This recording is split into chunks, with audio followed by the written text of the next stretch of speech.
le déséquilibre du doute induit par la réflexion. Mais cette partie du dit a été supprimée. Ces moments ne sont pas faits pour être écrits. Et c'est drôle de voir à quel point elle change. Puisse-t-elle imposer un avis contraire au sien? Les images déferlent, les pages se mélangent. Entraînée à l'extase, elle est revenue à la raison. Et elle dit qui parle. Et comment pourrait-il l'avoir oublié, le goût de ce fruit?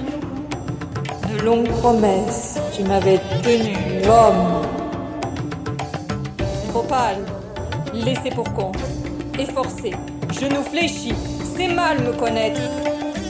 Elle déchire les feuillets du livre inachevé, incise le papier sans réponse, des reliures qui scellaient les liens. Souvenez-vous la parole du prêtre. 4 vierges défigurées, 4 bouchées de pain volées, 4 molaires arrachés. Homme, n'oublie pas que c'est l'interprète qui parle. Son écriture, sa manière à lui de reproduire les lettrines, de tourner les mots, conjurer la mémoire à l'état de cadavre. Le prêtre a passé la frontière. Elle lui crache dessus. Le sexe endolori, une traînée d'urine sur sa robe qui balaie la chaussée. Mais sa façon d'être au monde à l'interprète. Une terre déchaînée, gorgée d'eau. Pain béni pour son proxénète. Ça ne fera pas grand-chose. Tu n'as pas d'ongles. Des miniatures indéfiniment répétées qui finissent en festin de cendres. Une déflagration interne.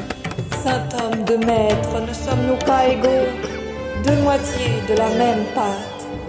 Quelle idée a-t-il eu, ce garçon? Apitima se détruit le visage. 4 morceaux d'os et la lèvre fêlée, détériorée. Des brides de vie, des pages de livres arrachées. Pitima frappe jusqu'à n'en plus bouger. Dévore la partition, digère le festin. Elle s'est défigurée. Pitima se relève et s'enfuit, descend par les galeries, jambes déboîtées du gothique au corps du sanctuaire. Des connétables et des sergents qui voient le sang de l'éclair couler sur sa robe tachée ouvrent la porte d'une passerelle.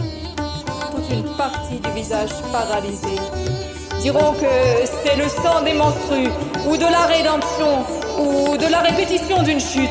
Des battements de métier au frappement de maillet depuis sa naissance. Une succession de chutes. Plus Damaris grandissait, plus il était nécessaire de poser des mots sur le monde mutant qu'elle traversait au travers des réflexes quotidiens répétés. Qu'on lui imposa d'insister au mariage et chaque jour à ses offices, de porter des sandales qui lui faisaient mal aux pieds, allait accélérer cette perte dans le monde adulte. Cet environnement sonore lui devient de plus en plus hostile, insupportable. Elle ne le comprend plus. C'est à force d'amnésie, de repli sur soi, de souvenirs instables qu'elle s'est défacée de son entourage. La mort, puis l'égarement sur la route devant, la faim, le froid et la soif l'ont conduit à recréer des mémoires qui n'eurent jamais été rapportées de manière cohérente.